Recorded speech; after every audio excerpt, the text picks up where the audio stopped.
Et puis voilà, maintenant c'est 2 heures en chanson, le repas du midi d'aujourd'hui. Il va y avoir de la diversité, beaucoup de qualité.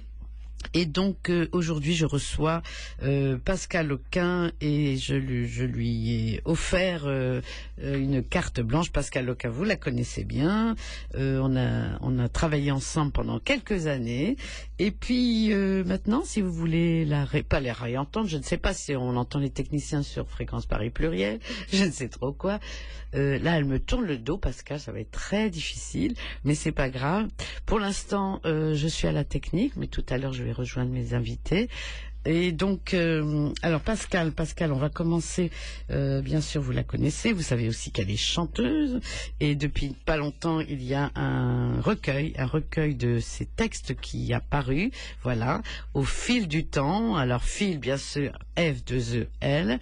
Eh bien, écoutez, je ne peux que vous inciter à vous le procurer. On va demander à Pascal, qui est là. Maintenant, elle est en face de moi.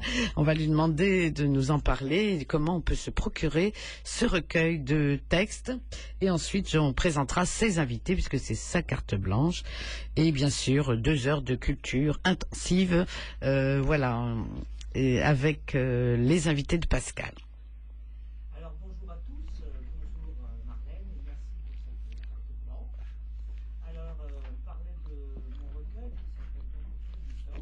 qui s'appelle j'ai réuni quelques-uns de mes textes et j'ai pris ceux qui me paraissaient, ceux que je préférais, quoi, en tout cas, voilà. Et je les ai réunis dans ce livre parce que ça fait en fait 30 ans cette année que je chante. Et donc, je voulais le marquer d'une façon ou d'une autre, voilà, de cette façon-là. Et j'espère bien aussi par la suite faire enregistrer un disque. Voilà, c'est en cours. Pour se le procurer, alors je propose aux auditeurs d'aller sur Facebook et de mettre un petit message et puis on conversera sur Facebook et on se donnera tout ça à ce moment-là. Voilà. Oui, d'accord. Oui, c'est pas grave. Je discutais avec notre ami Gérard. Voilà. Tu n'écoutes pas, Marlène. Donc, merci Pascal. Donc, écoute, tu sais ce qu'on va faire après cette annonce que tu nous as faite, et moi je l'ai lu, ce recueil. Il y a des textes que je connaissais déjà, bien sûr. Et puis, il y a quelques nouveautés. Et puis, vous allez voir, il faut rentrer dans l'univers de Pascal. C'est rentrer dans un univers très humain, très intéressant, très poétique, à la façon poétique de Pascal, et avec toute sa générosité et tout son amour pour les gens. Enfin, pas n'importe quels gens, hein, on en parlera après. Voilà. Donc, on va tout de suite écouter une chanson que j'ai choisie et qui s'appelle « Allô, les mots ». Ça te dit quelque chose, Pascal?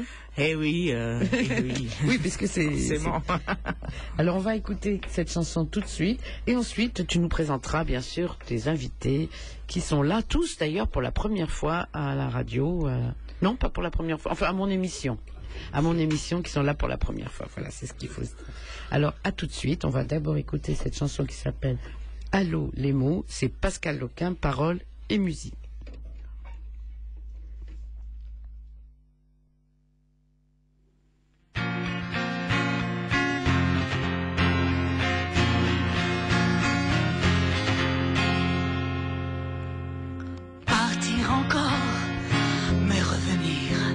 Chasser l'ennui sur le pont des soupirs, revenir au port sans y mourir, dire à la mort qu'elle n'a pas d'avenir, dire à l'amour sans le trahir, dire à la vie qu'elle peut revenir.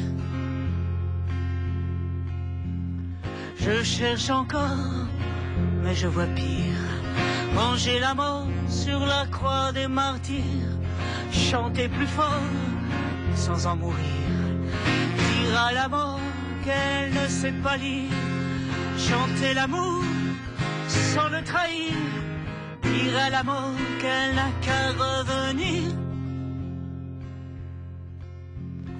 jouer de son corps et est sûrement pire, vivre sa vie avant qu'elle ne se tire, jeter un sort passer ce pont vieil à venir, chercher plus loin avant qu'on devine, dire à l'amour qu'il faut revenir, rire plus fort jusqu'au délire, puisqu'un jour il nous faudra bien partir. Et puis d'abord, faut pas mollir, je dirai tout ce qu'il ne faut pas dire. Je partirai avant le pire, quand la lune aura fini de pâlir.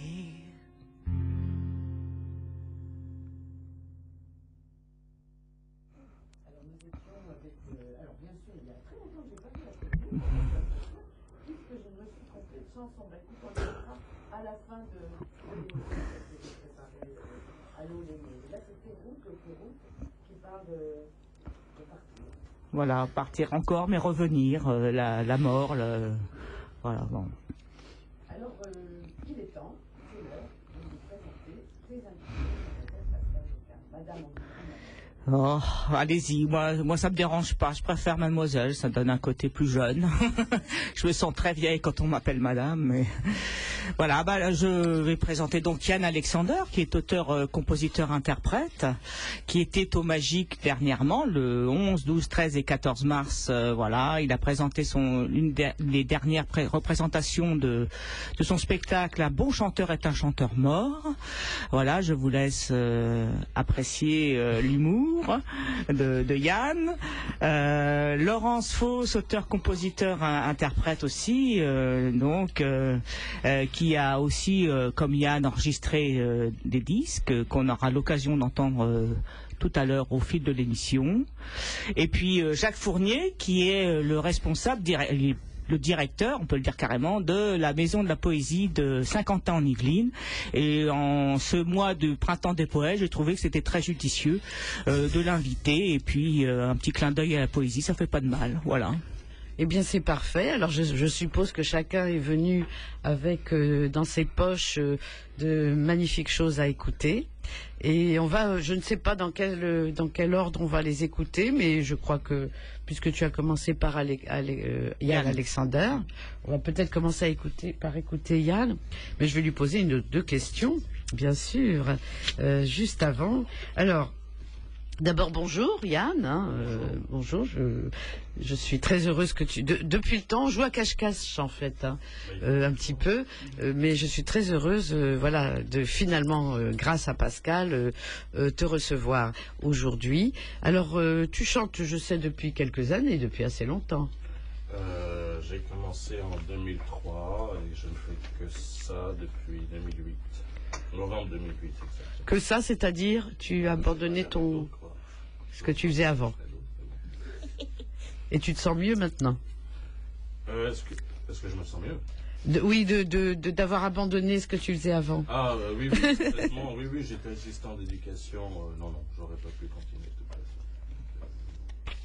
Et que t'apporte alors, que t'as apporté, pour quelle raison justement as-tu abandonné complètement ton travail d'autrefois pour te consacrer complètement à la chanson? Il y a eu un déclic, il y a eu quelque chose, il y a eu un ras-le-bol, il y a eu quelque chose qui s'est passé. Il y a eu une forme de très tôt, une forme de pas de lassitude, parce que je ne pense pas qu'à 19-20 ans on est lassé des choses, mais à l'époque, mais il y a eu une forme de... Je ne voyais pas mener la vie des autres, en fait. C'est-à-dire? J'aurais pu continuer, effectivement, un DEA, être assistant d'éducation, après être professeur ou spécialiste dans une université, ou travailler sur des cadastres, parce que j'ai fait des études d'aménagement du territoire. J'aurais pu, je conçois qu'il y a des gens qui s'épanouissent totalement là-dedans. Mais moi non, j'aurais pas pu. Psychologiquement, je me suis dit c'est pas la vie que je voulais. Et je crois que j'avais tellement vu autour de moi des gens plus âgés que moi qui avaient le sentiment d'avoir un peu raté leur vie. Je me suis dit que j'avais pas spécialement envie de leur ressembler, quoi. Donc je me suis dit, quitte à choisir, autant... bon, c'est sûr, oui, j'ai un parcours un peu fracturé, un peu brouillon. un peu à part, mais finalement, en fait, j'ai réussi à établir mes points de repère et voilà. Et puis, on est là aujourd'hui. Je remercie Pascal notamment pour. Alors, ce que je voudrais te demander, c'est pas le fait de t'occuper d'enfants qui t'embêtait, pas du tout. Pas du tout. En plus, c'était pas des enfants, c'était des ados. Des ados, oui. Enfin, c'est des jeunes, des très jeunes adultes alors. Pas encore enfants, à une période difficile aussi pour eux. Oui, non, c'était pas le fait. J'aurais pu être vendeur de choucroute, j'aurais eu exactement la même réaction. Je savais que j'étais pas fait pour ça, quoi. Alors voilà, la choucroute c'est comme les enfants, les ados alors. J'essaie de trouver un exemple vite fait. J'ai compris que c'était de l'humour, bien sûr, il n'y a pas de souci. Tout à fait. Et donc on va écouter bien sûr des textes et des chansons de chacun. Enfin pas de chacun parce que Jacques Fournier il n'écrit pas. Si, il écrit mais il chante pas. Il écrit mais il ne chante pas. Donc on aura peut-être un texte ou deux de toi en direct, Jacques Fournier. De moi non. Non, pas de toi. Non. Non, bonjour.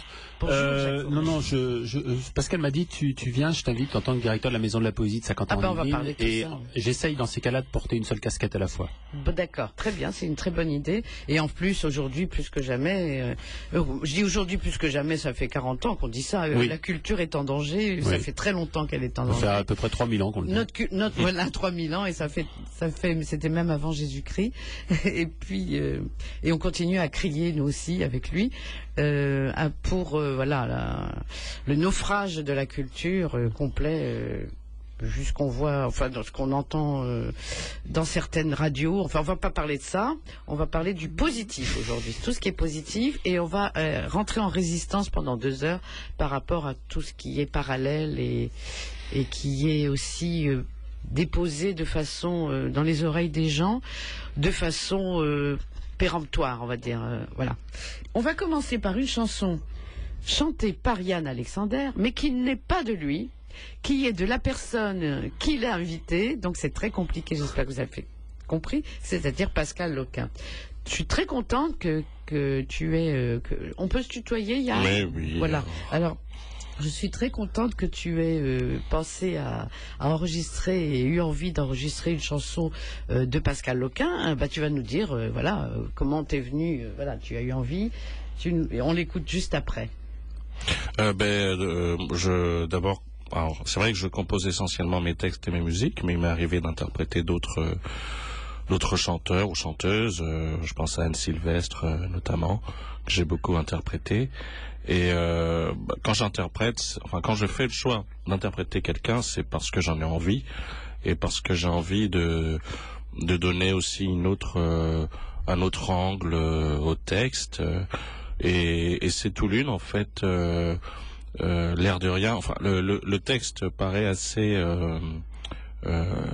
léger, distant quand on le lit ou quand on l'écoute la première fois, mais en fait, je pense la plupart d'entre nous avons ressenti ça. On se lève un matin et puis on se dit à quoi bon. Et je trouve que cette lune représente très bien cet état d'esprit où on se dit bon, à quoi bon, peut-être, mais il faut continuer à vivre et il faut pas baisser les bras et puis voilà, parce que sinon c'est la pente descendante et c'est pas mieux. Donc en fait finalement c'est une chanson d'espoir, l'air de rien. Ça commence étrangement et la fin finalement c'est la vie continue quoi qu'il arrive quoi. On se lève le matin, des fois on est patraque, on est mou, on n'est pas bien, mais oui, la vie continue. C'est comme ça. Et la vie reprend le dessus après. Oui. Alors, on va l'écouter tout de suite. Donc, Pascal Loquin, paroles et musique. Là, je me suis pas trompée. C'est bien, le poste 5. Voilà. Je vais la diffuser tout de suite, amis auditeurs. On l'a écouté souvent à l'émission par Pascal Loquin. Et là, vous allez l'écouter par Yann Alexander, qui est aussi également auteur, compositeur, interprète. Et on y revient tout de suite après, bien sûr.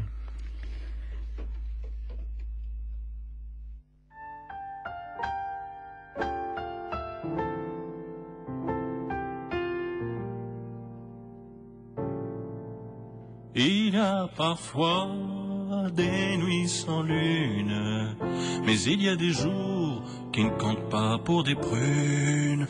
Se lever le matin, saluer le jour, réveiller le temps qui se fait sourd. Dans la danse du temps qui va, qui vient, saluer le temps qui va son train. Il y a parfois des nuits sans lune, mais il y a des jours qui ne comptent pas pour des prunes.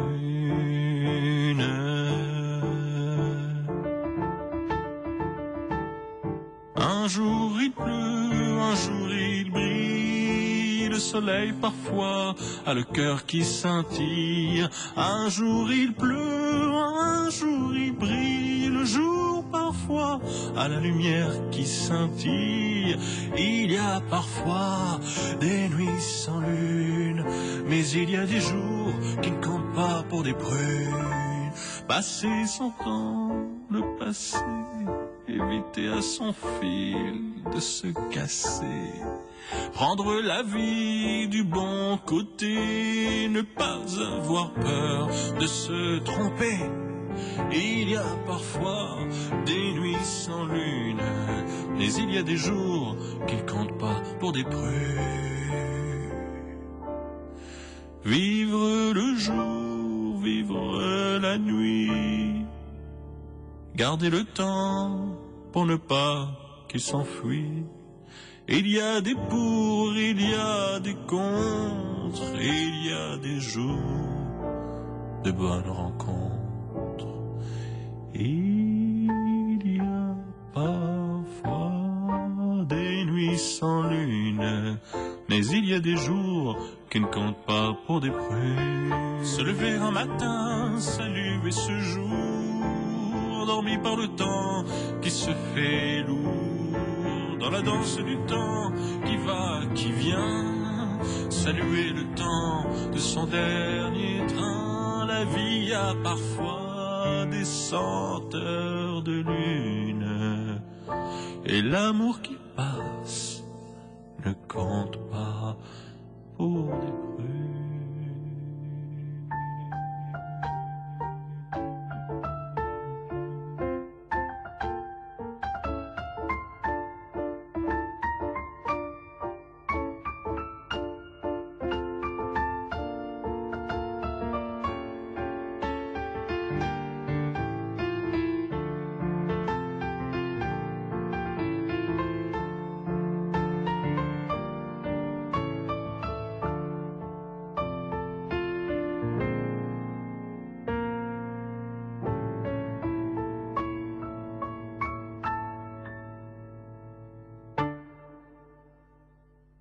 Ben, bravo pour l'interprétation, Yann Alexander. Merci. Alors, bien sûr, il y a cet enregistrement d'un... Oui, Anne Sylvestre, tu avais dit Oui, beaucoup. Beaucoup Anne Sylvestre, oui. Ça te parle beaucoup, ce qu'elle a écrit, son univers. Ah oui, totalement. Comme après, je suis très éclectique, hein, donc oui. Voilà, mais en chanson française, oui, Anne Sylvestre, j'aime... peut-être parce que je viens d'une famille de femmes essentiellement, que beaucoup de choses qu'elle raconte me touchent, voilà. Et puis ces musiques elles sont belles, parce qu'on oublie souvent de dire, hein, quand une chanson c'est une musique et un texte. Et je trouve que ces musiques sont superbes. C'est une grande dame de la chanson depuis plus de 50 ans, voilà. Et elle continue à l'être. Et je crois qu'on est tous d'accord dans ce studio pour dire tout ce qu'elle a pu nous apporter et ce qu'elle continue à nous apporter. Et en plus, ce qu'elle apporte aux jeunes chanteurs maintenant, parce que en fait, je suis allée voir Jérémy Bossonne il y a 15 jours. Il y avait 2 jeunes chanteurs avant Jérémy Bossonne. Bon, il est jeune aussi, Jérémy. Nous l'avons reçu la semaine d'avant. Et elle était dans le public. Et elle est très curieuse d'écouter, d'aller voir les autres. Et ça, c'est extraordinaire. Enfin, on en reparlera pendant l'émission. Il y en a certains qui devraient prendre exemple un peu sur elle, quoi, parce qu'ils font leur petit truc dans leur coin et puis ils vont pas voir ce qui se passe ailleurs. Ils vont pas voir les autres artistes. Je pense que c'est une richesse aussi d'aller à la rencontre des autres. Donc voilà, c'était un petit coup de gueule que j'avais envie de passer. Non, mais je trouve que tu l'as dit sans coup de gueule, tu t'es pas énervé du tout. Qu'est-ce que c'est valable aussi. Moi, je suis d'accord parce que c'est valable aussi pour les poètes. Ah oui, pour tous. Il y a un ami éditeur qui s'appelle Louis Dubout, un ami qui était éditeur, Louis Dubout, qui dirigeait les éditions du Desbleux, qui disait si les poètes achetaient les poètes seraient riches. C'est exactement la même chose, c'est-à-dire qu'on voit très rarement les poètes aller écouter les poètes. Et j'ai même, moi-même, quand je dirigeais une petite maison d'édition, j'avais reçu un courrier et j'avais quelqu'un qui voulait absolument être édité dans ma petite maison. Il disait, moi, je ne lis jamais les autres poètes, je veux pas être influencé. Ah. Je dis, d'accord, parce que c'est mauvais ce que tu écris. Il manque de curiosité quand même, c'est un manque de curiosité. Ça manque flagrant de curiosité et ça me hérisse le poil, ça. C'est-à-dire cette incapacité à accepter que l'autre puisse entrer en soi avec ses textes. Aller vers l'autre aussi. Il passe à côté de quelque chose. Bien entendu. Bien sûr. Alors, notre auditrice qui nous appelle toutes les semaines, et on la salue, bien sûr, elle disait, elle reprochait à l'émission de ne pas être une émission populaire. Que lui répondre? Lui dire que justement, c'est une émission populaire. Qu'est-ce que c'est être populaire? Qu'est-ce que ça veut dire être populaire? Non, mais je vois ce qu'elle veut dire. Oui, chanson révolutionnaire et tout, mais tout ce qu'on fait est révolutionnaire par rapport à l'ambiance. Si elle veut du populaire, elle écoute Nico Sayagas sur TF1, elle aura du populaire. Je pense pas que c'est ça qu'elle voulait dire, mais je comprends ta colère, il n'y a pas de souci. En tout cas, nous on continue comme on est, et il y a beaucoup d'auditeurs qui nous écoutent et qui nous remercient chaque semaine, et ça il faut prendre le positif, et ça c'est très important. Voilà. Ces gens. Exactement. Eh bien, je continue dans mon petit tour d'horizon Allez, Blanc. C'est notre Pascal qui a le coup de gueule de Pascal du jour. Et elle a bien raison, je crois. Alors, Yann Alexander, je sais que tu chantes dans énormément d'endroits, et ça c'est bien. Et que, tu vas dire si tu as des salles ou des endroits où tu vas chanter bientôt. Bien sûr, l'émission ici est faite pour aussi parler des salles qui reçoivent justement les chanteurs qui n'ont pas droit de parole ailleurs. Voilà, par exemple dans les grands médias, comme on dit. Rémi Tarier qui était ici la semaine dernière, je lui ai dit alors ça doit être important pour toi de venir à Radio Libertaire. Voilà, quel est le sentiment que tu ressens? Tu sais ce que représente cette radio. Et il a beaucoup d'humour, il a beaucoup de décalage, et il dit c'est parce qu'on m'a pas invité à Europe 1. Voilà. Donc j'attendais pas ça, mais c'était marrant, c'était plein d'humour, c'était décalé, comme peut l'être aussi les textes de Pascal Loquin. Il y a beaucoup de décalage et de deuxième et troisième degré dans tes textes, et je pense que ceux qui t'ont écouté, qui t'aiment et qui vont te voir et qui ont suivi ta longue carrière, 30 ans quand même, oui. C'est pas rien, se rendre compte de ça. Alors justement, je vais vous demander chacun de parler de l'œuvre de Pascal. Voilà. Alors, Yann Alexander, déjà tu as enregistré une de ses chansons, oui. Tu la chantes sur scène aussi, je crois. J'ai chanté un petit peu. Oui, c'est tout pas... de toute façon. Non, je l'ai chanté dès... juillet, je crois, oui, c'était juillet. Oui, l'an dernier, mais oui, très tôt. J'ai chanté avant même de l'enregistrer sur disque. Donc voilà. Et puis, si, il y a d'autres chansons que j'aime bien. Alors, j'ai pas forcément les titres, j'ai des bribes de texte en tête, mais pas forcément les titres exacts. D'où l'intérêt d'ailleurs, je recommande l'ouvrage Au fil du temps, voilà. Avec les textes, parce que j'étais l'un des premiers à réserver. Le premier carrément, voilà. Comme Yann Alexander, oui, parce que c'est agréable de lire les textes de quelqu'un aussi. Bien que, évidemment, j'aime bien aussi les voir chanter, mais oui. C'est agréable. Et puis ici, ce qui est intéressant, comme disait Pascal, elle parlait de le coup de gueule de Pascal, qu'elle n'en avait pas vraiment un. Qui était tout mignon. Qui était tout mimi, hein. C'était, voilà. Mais où elle disait que les artistes ne vont pas souvent voir, enfin, que beaucoup d'artistes ne vont pas voir les autres artistes, ce qui est vrai. Bon, peut-être pour tout un tas de raisons, des formes de jalousie qui disent pas leur nom, de rancœur, D'égo, de peur, peut-être aussi. d'égo, Ouais. tout simplement. Non, d'égo, je disais. Ah, d'égo, ah oui, oui, D'égo ah aussi, oui, mais oui, l'égo aussi. oui, oui, voilà, d'égo et d'égo. C'est pas mal, ça, oui. On pourrait faire une chanson, ça. Mais d'égo, d'égo.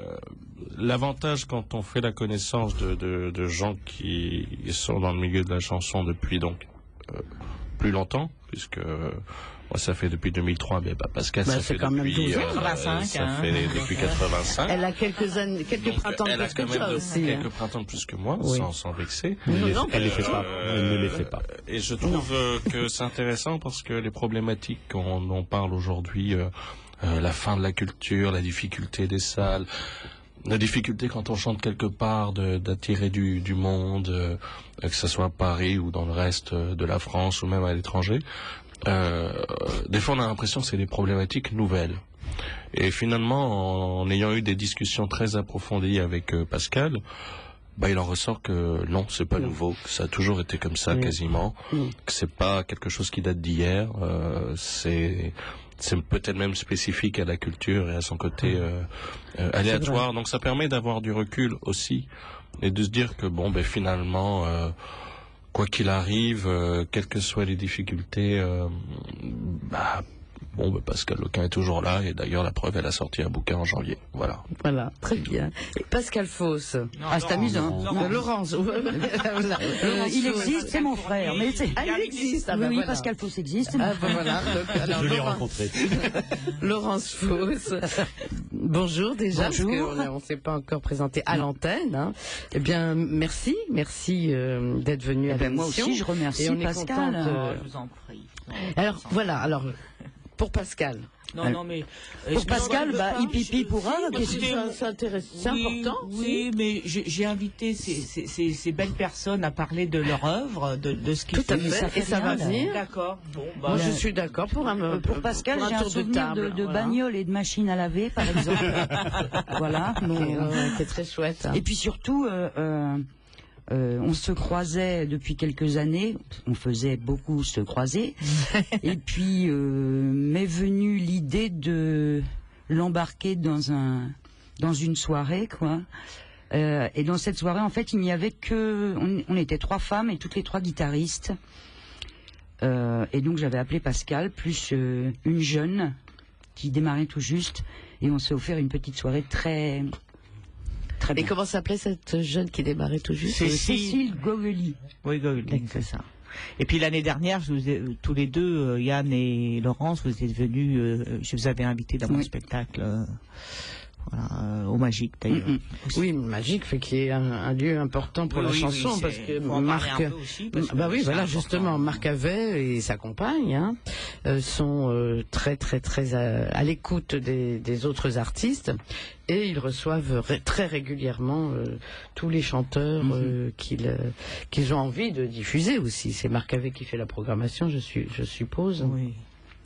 Et donc il y a des spectacles qui se passent souvent, c'est très souvent, d'ailleurs je reçois beaucoup de programmation du Magique, beaucoup de personnes qui chantent là-bas, et c'est un lieu en fait incontournable aussi par rapport, et puis ils découvrent aussi, ils découvrent beaucoup les autres. Oui, moi c'est il y a une scène ouverte aussi, je crois, dans la oui, semaine, c'est le premier mercredi du mois, ou un truc comme ça. Oui, c'est ça. Ouais.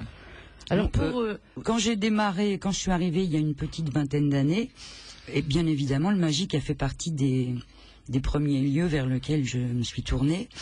Et comme j'étais, on va dire, nouvelle en chanson, mais pas en comédie, parce que j'étais comédienne avant, j'avais enregistré un 4 titres et j'allais démarcher à droite, à gauche. Et Marc avait reçu le disque, et le disque lui était tombé des mains, aucun intérêt. Et du coup, je me suis dérangée moi-même en disant, ce disque est là, mais moi je suis là aussi. Donc je vais émettre en direct et en vrai. Et après, on en reparle. D'accord. Et ça s'est bien passé alors? Bah oui, ça n'avait rien à voir. En fait. Justement, on va... entre-temps, ça avait évolué déjà beaucoup. Donc, alors, on va en parler, on va écouter Laurence Foss dans une chanson. Voilà, c'est la première fois à l'émission qu'on t'écoute. Et ensuite, on reviendra dans le studio. Donc, nous sommes à Radio Libertaire et émission sur la chanson d'expression française, la poésie, tout ce qui exprime, voilà, tout ce que les humains expriment et ont envie d'exprimer et de partager avec les autres. Et là, on va écouter une chanson de Laurence Foss qui s'appelle Le Robinet et on revient ensuite ensemble. Et je vous rappelle que c'est la carte blanche à Pascal Loquin.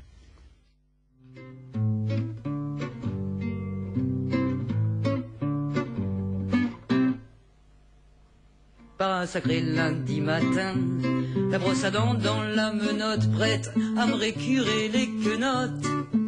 Je tourne le mauvais robinet, voilà tout le conduit qui m'arrose. Je mets les mains croyant que la chose va arrêter le flux complet. Mais voilà que c'est encore pire. Et qu'est-ce que les voisins vont dire si leur belle salle de bain typique se transforme en piscine olympique? Bon allez, je retrousse mes manches. Heureusement c'est pas dimanche. Je me décide à démonter.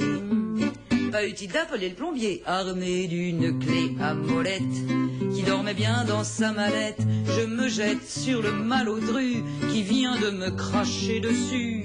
Mais vrai, le boulon me résiste. Voilà le marteau qui rentre en piste pour sur le mécanisme égrippé. Il va falloir encore taper. Parce que j'ai frappé un peu fort. Le lavabo quitte le décor. Il se fracasse et tombe à terre. Entraînant brosse à dents et verre. Je prends une grande respiration. Je maîtrise la situation. Bon, je m'occupe du lavabo. Je laisse pas traîner les morceaux. Voilà que dans la colonne je bute. Je cherche à empêcher sa chute. Et me rattrape in extremis à la poire de douche qui glisse, entraînant dans le mouvement le shampoing et le bain moussant. Je me relève, l'œil un peu noir. Je me suis cogné dans la baignoire. Je me regarde dans la glace. Et soudain, je me sens si lasse.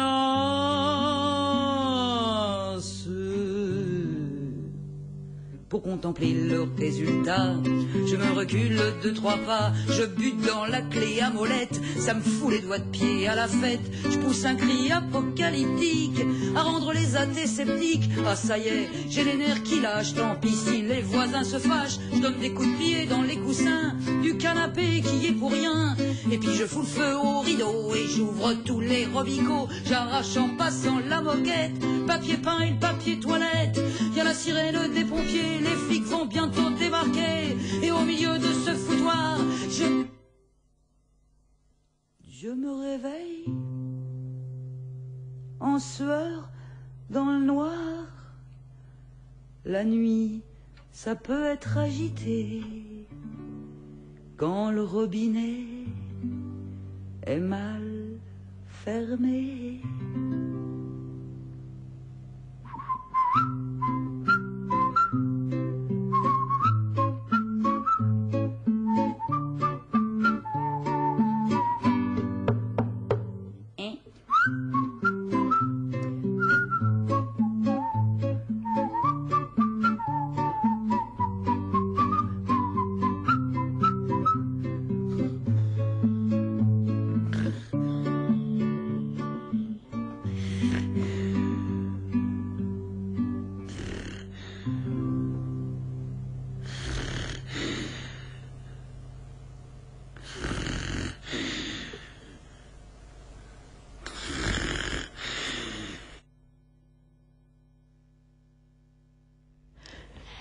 On peut dormir même à midi et demi, à 1h moins le quart passé. Hein. Il y a un beau ronflement en plus, hein, à la fois. Beaucoup d'humour. Ah oui, c'est du ça. Décalage. Hein. Oui, oui. tout à fait, Oui, dans oui. les textes. Et quels sont les thèmes privilégiés dans dans tes Il textes? n'y a pas que le quotidien, là. Là, en Oui, l'occurrence, il y a la tout. fuite d'eau, bon. Le mauvais cauchemar qui tourne. Hein. Il n'y a pas que où il y a le quotidien, et puis il y a ce qui se passe autour de soi, quoi. Qu'est-ce qui vous fait réagir, quoi. Sur quoi c'est pour ça que c'est intéressant d'écrire, parce qu'on n'a pas tous les mêmes, on réagit pas tous sur les mêmes choses, et on n'écrit pas tous de la même façon. Bien sûr.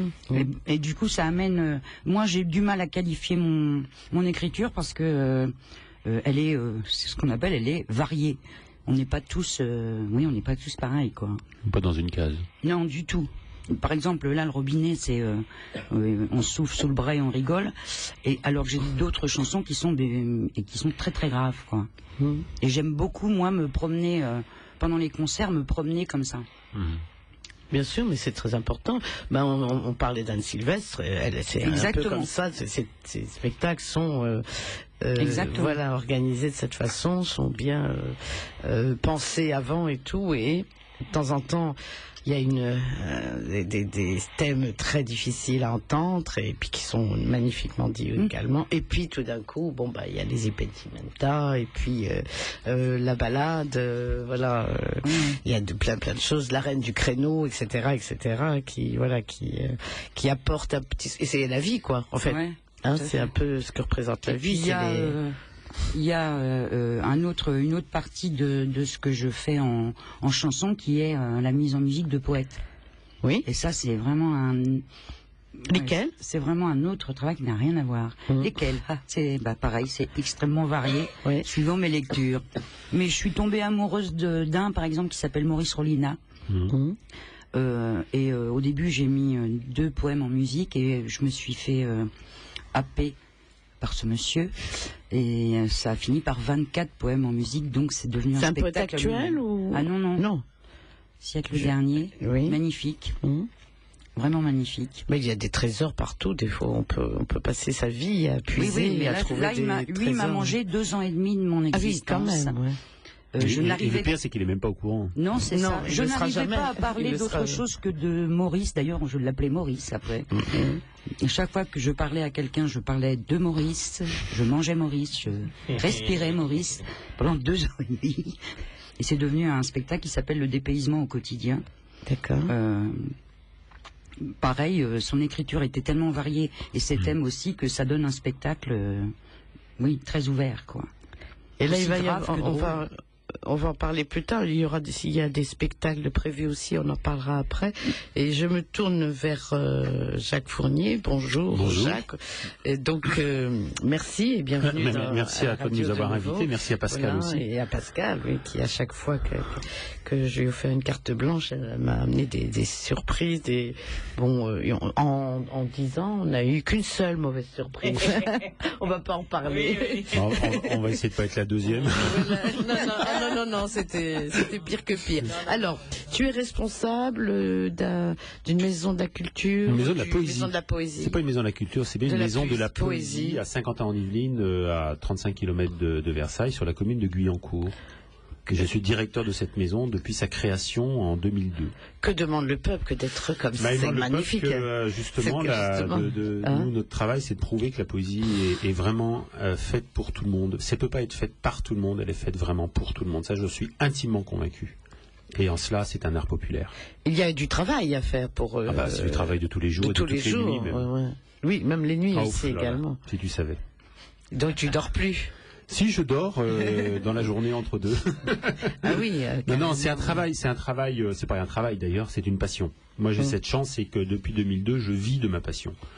Et ma passion, c'est l'écriture, c'est les écritures, celle des poètes, mais pas seulement. Hein, je suis lecteur de romans, voilà, je lis tout ce qui me tombe sous les mains depuis l'âge de 5 ans, donc je continue.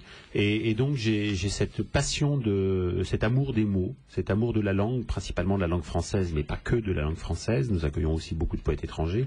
Et donc cette chance que j'ai eue de pouvoir prendre en main cette maison qui a été créée par un poète, d'ailleurs, qui a été créée par Roland Nadeau, qui était alors maire de Guyancourt et qui avait été président de la communauté d'agglomération de Saint-Quentin-en-Yvelines. À quelle période En 2002, ça a été créé, ça fait 13 ans exactement. Oui. Et donc, il était à l'époque maire de Guyancourt et il a créé cette maison qu'il a confiée à la communauté d'agglo. Donc, avec une grande particularité, c'est que cette maison est la seule en France à ne pas être une association loi 1901. Okay. On est en gestion directe avec le politique. Mon patron, c'est le président de la communauté d'agglomération de Saint-Quentin-en-Yvelines. Et ça, je trouve ça culotté. On est les seuls. Il y a peut-être, si encore on peut dire, s'il y a, mais c'est pas vraiment, fonctionne pas comme une maison de la poésie, c'est à Grasse. Mon amie Catherine dirige un lieu qui s'appelle Maison de la Poésie de Grasse, qui est pas vraiment un lieu qui travaille sur les médias. Catherine Bernet, c'est une bibliothécaire. Voilà. Sinon, toutes les autres, celle de la Maison de la Poésie de Paris est une association loi 1901, contrairement à ce qu'on pourrait croire. Nantes, Montpellier, Saint-Martin-d'Air, Rennes, etc. Ce sont des maisons associatives. Là, non, je suis un fonctionnaire de la poésie. Mais j'ai ce statut. Oui. Je suis fonctionnaire. Et le fonctionnaire qui travaille la nuit, c'est rare. Ah oui, mais c'est un fonctionnaire qui n'a pas d'heure. Un fonctionnaire qui n'a pas d'heure.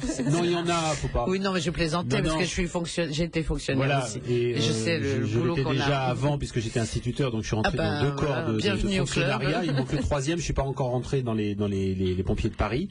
Donc ça va peut-être venir, mais là, pour le moment, voilà, déjà en tant qu'institut, je travaillais pas mal la nuit aussi, mais là c'est encore autre chose, c'est un autre rythme, c'est la nécessité d'une activité permanente parce qu'il faut pas se faire oublier, il faut montrer qu'on existe et qu'on a des raisons d'exister. C'est surtout ça, faut prouver son existence et c'est fabuleux. Bah, bien sûr. Sinon, qu'est-ce qu'on s'ennuierait? Bah, bien sûr, c'est très important. Donc moi, je ne fais que ça. Je prouve aux gens que cette maison a des raisons d'exister, mais pas seulement aux gens, aux politiques, aux commerçants, aux passants, aux bibliothécaires, aux responsables d'équipements culturels. Que ça leur appartient aussi. Oui. Ils ne sont pas convaincus qu'une maison, ça soit fait pour eux, pas tous. Oui. Il y a eu des débats là-dessus. Bon, moi, je dis oui, il y a une maison, mais profitez-en, elle est pour vous. D'autant plus que cette maison, c'est un lieu, mais on travaille beaucoup hors les murs. Je travaille énormément avec les autres espaces culturels de Saint-Quentin-en-Yvelines. Il y en a pas mal, puisqu'on a une scène nationale, des lieux consacrés à la musique, à la chanson, comme le Scarabée, les Staminets. Et on travaille sur tout le territoire des Yvelines avec le soutien du Conseil général. Et on est tout le temps en train de faire des opérations hors les murs. Là, par exemple, là ce matin, j'ai monté la présence d'une comédienne pour aller lire des textes sur le thème du parfum au musée de la ville de Saint-Quentin-en-Yvelines. Voilà, au mois de mai. J'ai monté ça ce matin en attendant le rendez-vous ici. Bah, c'est formidable alors. C'est très dense, c'est très varié du coup. Hein, et alors bien sûr, moi je vois les choix des textes qu'on va écouter, des chansons. Donc là, c'est que des chansons. Hein, c'est que qui ont été mis en musique pour Luc Berrimont. Voilà, mis en musique. Le choix de Luc Berrimont, c'est pour moi une évidence. En fait, le centenaire de Luc Berrimont, et je me suis dit, je peux pas rater le coche et passer à côté d'un texte de Luc Berrimont qui a été un grand homme de la radio et un grand passeur de la poésie à la radio française. Bien sûr. Dans le service public, certes, mais bien sûr. On en parlait tout à l'heure. Un moment où, dans les années 50, 60, 70, le service public savait ce que c'était que la poésie et invitait des poètes à dire des textes. Voilà ce que faisait Luc Berrimont. Tout à fait. Et puis il y avait Jean-Pierre Ronet qui était un passeur magnifique aussi, entre autres, comme tu dis. Et la musique est de qui dans cette on le saura après. C'est Hélène Martin également. Oui. Voilà. Alors une grande de la chanson que j'ai vue à Barjac il y a quelques années. Et chapeau. Oui, chapeau. Moi j'ai eu l'occasion de la voir dans la galerie des Fab il y a 5-6 ans. C'était vraiment merveilleux. Quoi. Et en plus d'être sympa et puis d'aimer la poésie et les textes, elle adore les animaux. Et pour moi, c'est très important. Elle m'aime beaucoup, c'est pour ça. Voilà, c'est Pascal. L'humour de Pascal. Donc on écoute Hélène Martin dans un texte de Luc Berrimont, choisi par Jacques Fournier.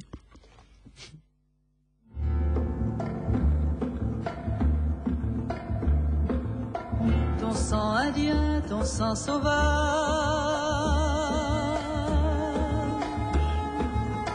je l'ai vu basculer vers moi, plein de pirogues de tapage,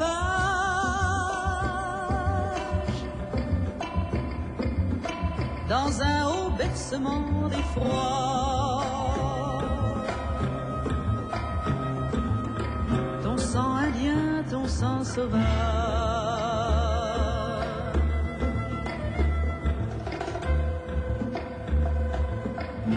morsurante Amazonie.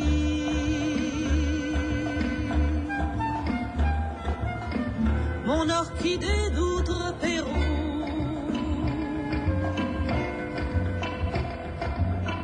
mon poivre des étés d'Asie.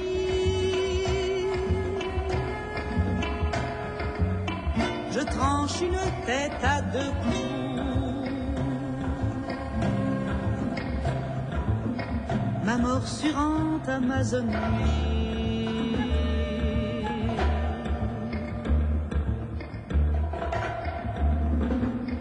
Ma blessure, ma cicatrice, ma malaria, mon roulirou.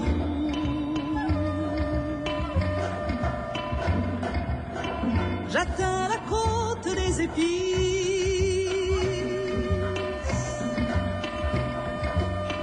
vers les rochers de tes genoux.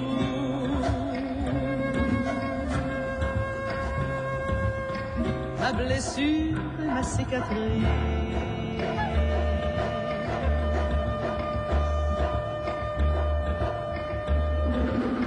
Ton sang indien, ton sang sauvage,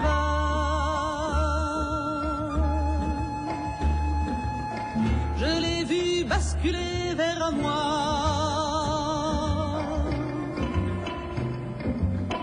plein de pirogues de ta part.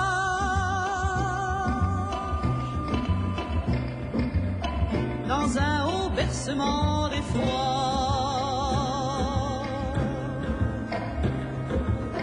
ton sang indien, ton sang sauvage.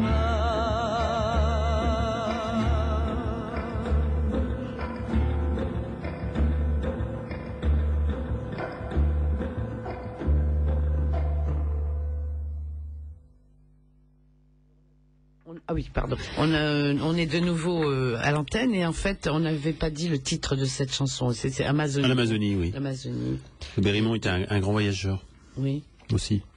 Comme tout le monde, on voyage tous en mots, en tout cas, en mots et oui, en mais musique. lui, en vrai, parce que, par exemple, il concernant voyageait pour de l'Amérique, bon. un de ses derniers livres s'appelle Soleil algonquin. Donc, il a écrit en rencontrant des Indiens algonquins en Amérique Ah du oui, Nord. quand même, ouais.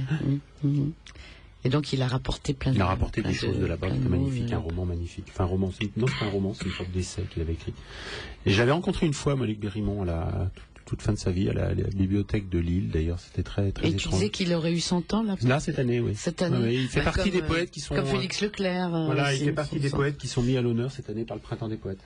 Ah, bah c'est une bonne... Voilà, c'est des grands messieurs. C'est comme ça, actuel, des hein, c'est en grandes ce dames. moment le Printemps des poètes. Oui, ça a commencé le 7, ça se termine normalement officiellement le 22.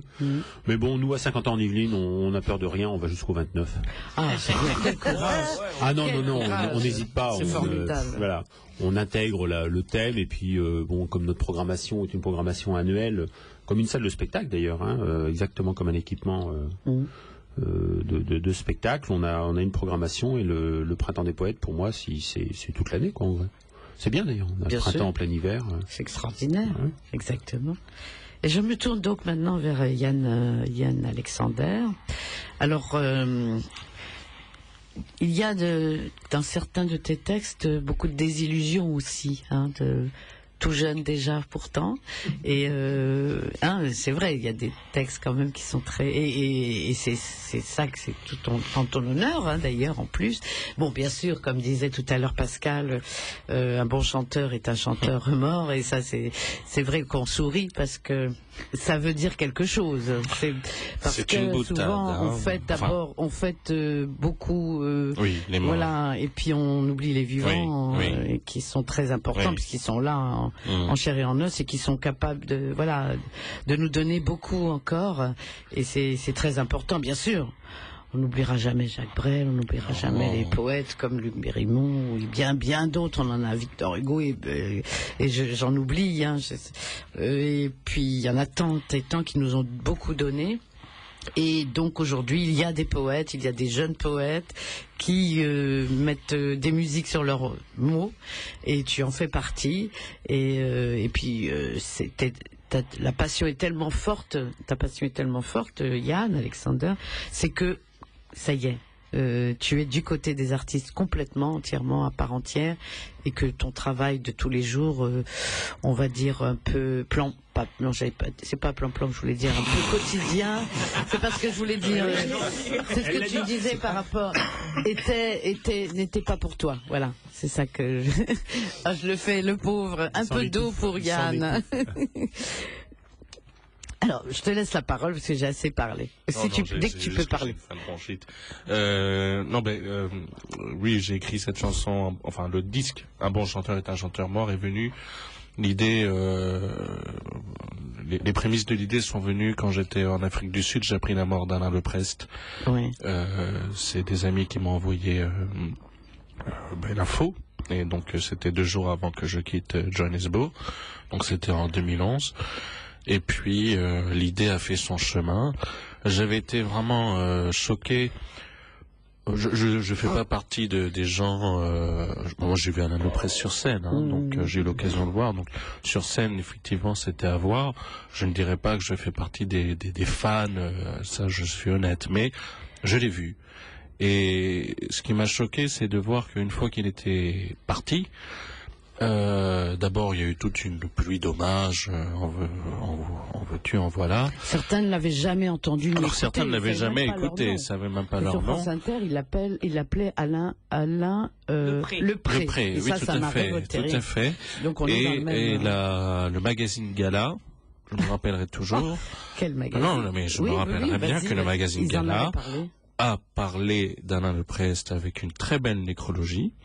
Et je me suis dit, donc ça veut dire que du temps du vivant d'Alain Leprest, ils avaient préparé une nécrologie en vue de sa mort. Et je me suis dit, mais alors qu'est-ce qu'ils ont préparé pour moi? Et je me suis dit, non merci, je veux pas. Mais je me suis dit, mais c'est effrayant. En fait, c'est effrayant. Je dis, voilà, bon, les gens, faut les aimer de leur vivant. C'est pour ça qu'en tant qu'interprète, je mets un point d'honneur à chanter. Je pourrais effectivement faire des facilités, chanter du Jacques Brel, chanter du Barbara, ou chanter même des chanteurs moins connus mais qui sont partis. Je pense à Jacques de Broncard, dont j'aime certaines chansons. Mais non, je privilégie vraiment à 99% les artistes mais qui sont encore là. Je préfère. Et comme quelques chanteurs m'ont interprété, moi j'interprète les autres. Ça me pose pas de problème à partir du moment où c'est fait avec envie, feeling, sincérité. Mais voilà, j'y mets pas un truc. Il n'y a que moi qui chante mes propres chansons et je chante pas les chansons. Ça ne m'intéresse pas. Donc voilà, c'était ça. Il y a un grand poète, François Valéry, qui a écrit une chanson qui s'appelle Aimons-nous vivants. Oui, mais bien sûr. Merci de ta culture. Voilà, vous voyez, moi j'ai la culture populaire. Oui, c'est vrai. Donc on peut nous écouter aussi. Alors on va écouter une deuxième chanson de Yann et je suis tout à fait d'accord avec tes propos. Pensons aussi aux vivants. Et 10 ans plus tard, alors, on l'écoute, il n'y a rien à dire dessus. Rapidement, il y a une explication au titre. C'était parce qu'en 2013, donc, sachant bien que c'était pas France Inter, Europe 1 et les grosses chaînes qui allaient fêter les 10 ans de carrière, je me suis fait plaisir. J'avais fêté les 10 ans dans un théâtre parisien, l'Auguste Théâtre, qui est pas très loin. C'est la même station. Voilà. Et voilà. Et donc, c'est près où tu habites, en fait. Voilà, exactement. Et donc, ça s'était très très bien passé. Pour l'occasion, j'ai chanté une chanson 10 ans plus tard sur la vie d'artiste. Voilà. Eh bien, on va l'écouter. Donc, c'est une captation live. D'accord. Là, oui, une captation live dans un autre théâtre, qui n'est pas le même. Ok. Captation live dans un autre.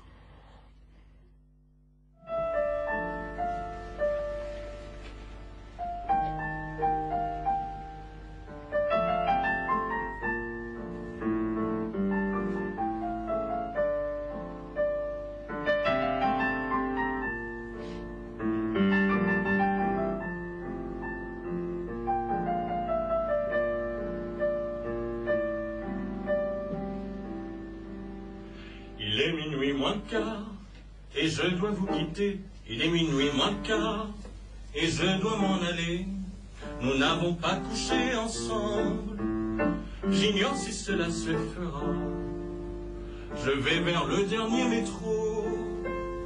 J'entends vos pas me rattraper. Vous me dites restez chez moi. Où en sera-t-on 10 ans plus tard? Où en sera-t-on 10 ans plus tard?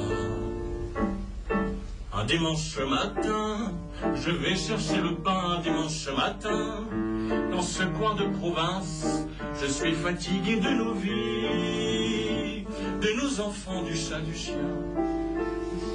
Je m'en vais à la boulangerie, j'en ressors avec le sourire. Je pourrais ne jamais revenir. Où en sera-t-on 10 ans plus tard? Où en sera-t-on 10 ans plus tard? Samedi 20h, nous sortons de l'hôtel, allons au concert de Yann Alexander. Voilà un chanteur qui m'emmerde. Moi je préfère Mylène Farmer. Jouant dans ce petit cabaret, voilà 11 ans qui nous fatiguent. Au fond, je suis pris d'une angoisse soudaine. Peut-être c'est ça, rater sa vie. Où en sera-t-on 10 ans plus tard? Mardi en banlieue, 17h45, nous nous sommes croisés devant l'hypermarché. Tu m'as dit Léon, t'as pas changé. Je t'ai dit non, je n'ai rien oublié. T'as juste un peu grossi, mais ça ne se voit pas du tout. Oh dis-moi quand reviendras-tu vivre cette parenthèse enchantée où nous dirons c'est beau la vie. Où en sera-t-on 10 ans plus tard? Où en sera-t-on 10 ans plus tard? J'aurais tant voulu vivre 20 vies à la fois, mais je crois hélas qu'il est déjà trop tard. J'aurai une rupture d'anévrisme lorsque tu me diras à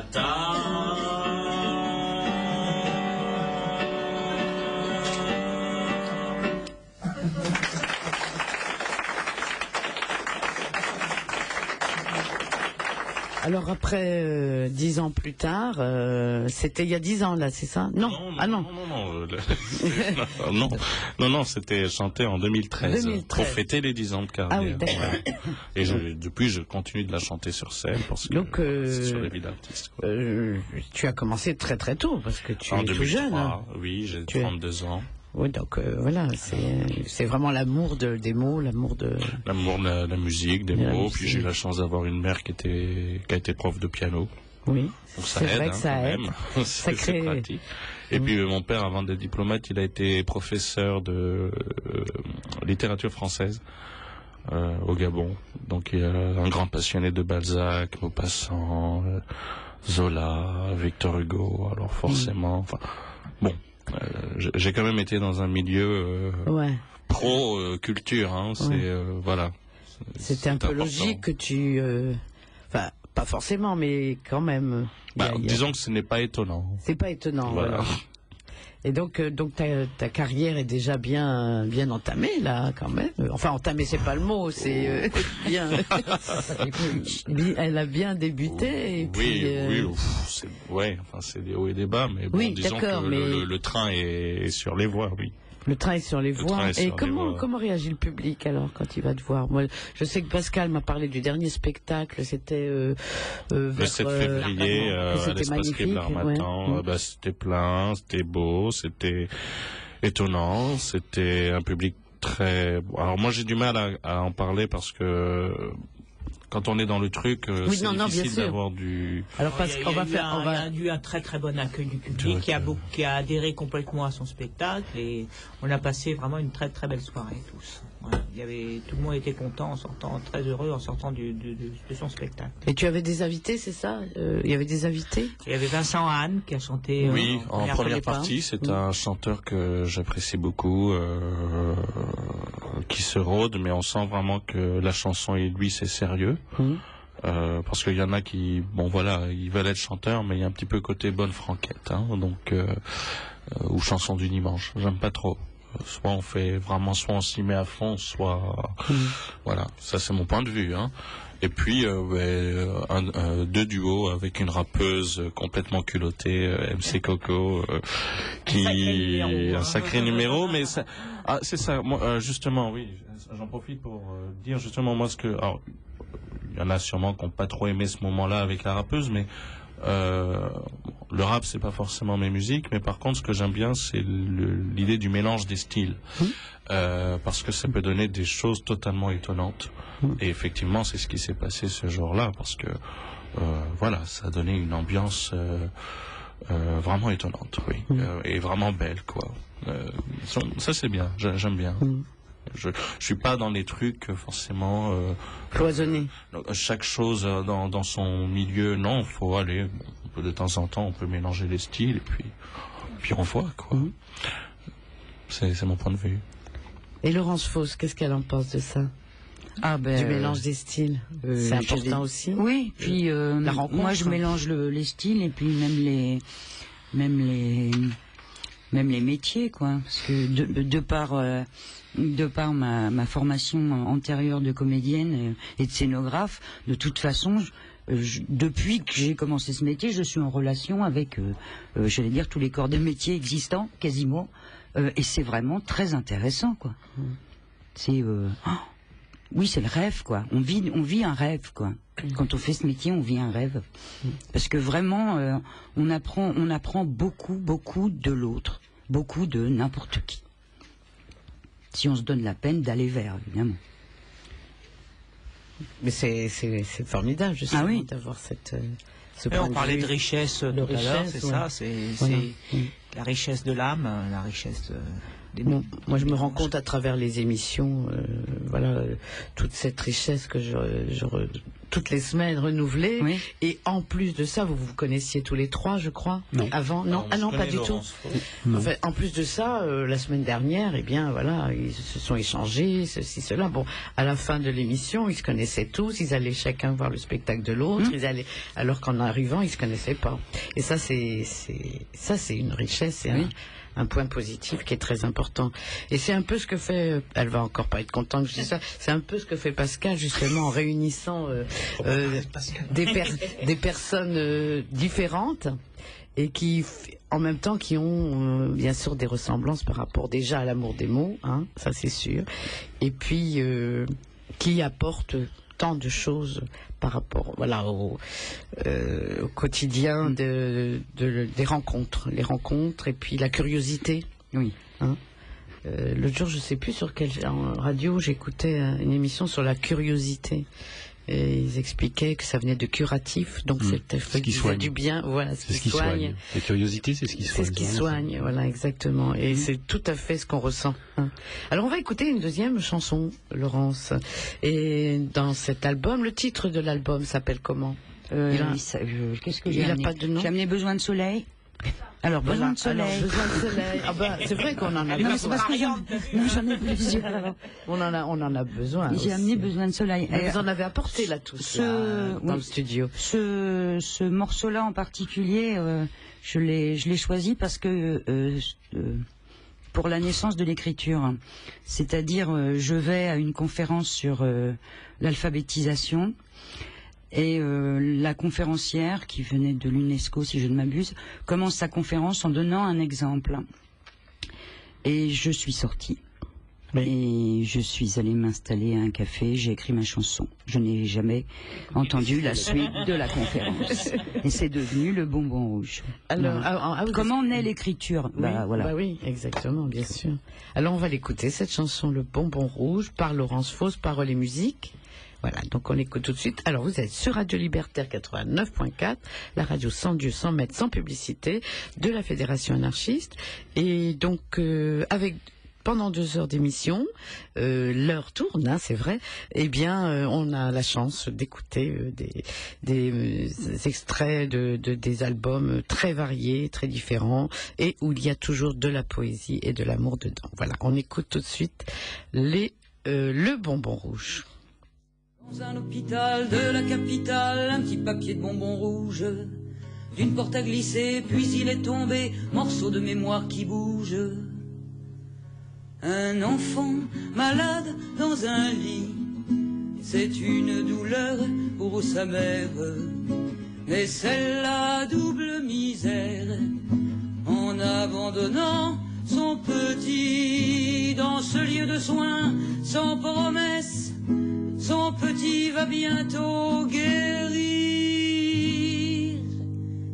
Elle se perd pour pouvoir sortir, et puis dans la rue se redresse. Dans un hôpital de la capitale, un petit papier de bonbons rouge, d'une porte à glisser, puis il est tombé, morceau de mémoire qui bouge. Cette maman, pensant bien faire pour ne pas perdre son enfant, a posé sur un coin de porte un morceau d'amour en couleur, incapable de poser les yeux sur les panneaux qui la renseignent. Elle ne peut les lire, c'est la teigne, l'analphabète au cœur qui saigne. Dans un hôpital de la capitale, un petit papier de bonbons rouges, une porte à glisser, puis il est tombé, morceau de mémoire qui bouge. La suite, vous l'avez deviné, en venant prendre son enfant, elle a cherché longtemps la marque, le petit morceau de papier. Toutes les portes se ressemblent, dépourvues d'identité, et elle n'ose pas demander, la honte aux yeux, les mains qui tremblent. Dans un hôpital de la capitale, un petit papier de bonbons rouges, d'une porte à glisser, puis il est tombé, morceau de mémoire qui bouge. Et même si cette histoire finit bien, que la maman a retrouvé son gamin, il subsiste de par le monde des individus qui n'ont pas la chance de pouvoir se déplacer en lisant les écrits qui dansent. Et voilà que maintenant j'y pense, à cause d'un petit bout de papier. Dans un hôpital de la capitale, un petit papier de bonbons rouges, d'une porte à glisser, puis il est tombé, morceau de mémoire qui bouge.